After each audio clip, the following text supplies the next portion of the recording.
Well, my name's Juan Rodriguez for the Evolution of Video Games class. I'll be playing Arkanoid, a personal favorite of my childhood. A game I've played a lot, and well, let's get right into it. So we'll be selecting for one player. So to begin with, there's no real setting as far as I know to the game. You just kind of I started trying to destroy the blocks to proceed. But aside from that, I'm not aware of any other sort of setting. And we'll see right now that the movement of your little bar at the bottom there isn't really that fast, so it can be really easy to be outrun by the ball.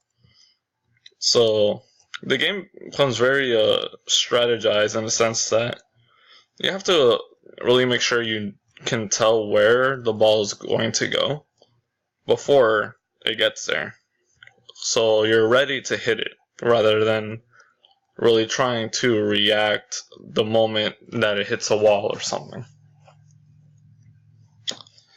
Now, I really like the artwork. The bar that you control, it's fairly detailed. It has some nice bright colors on it. The background is a little more bland, in my opinion. But for its time, I would say it looks fairly well. The enemies are actually fairly well put together. They also look unique.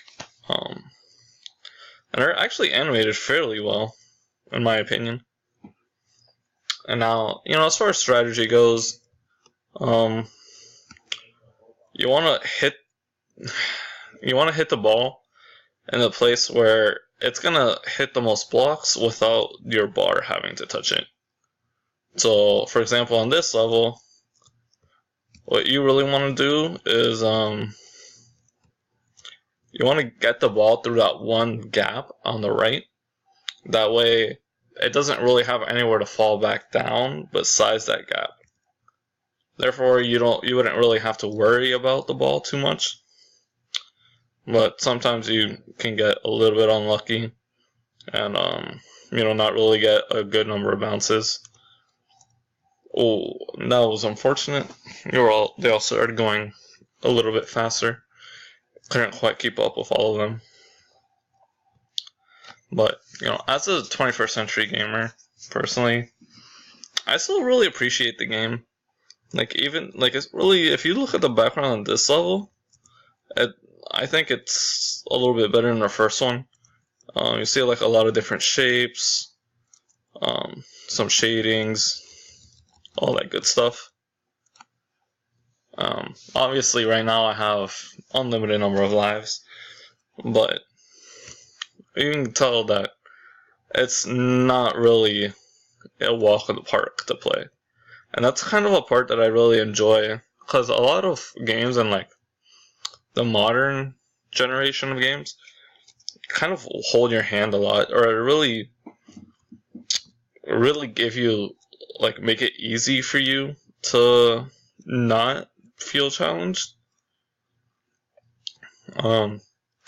So the fact that a lot of these arcade games manage to be really simple in design, but at the same time still challenging, is a really rewarding feeling, in my opinion. So, you don't feel like you're being babied by the game or anything, but rather you're actually challenged. And so when you feel challenged, it feels good when you actually manage to accomplish something like beating a level, which this level is actually being really difficult right now. I think at this point I've used up probably 5 of the 6 lives that they gave you at the beginning. And well, there we got a secret gate. I'm not too sure what that's about.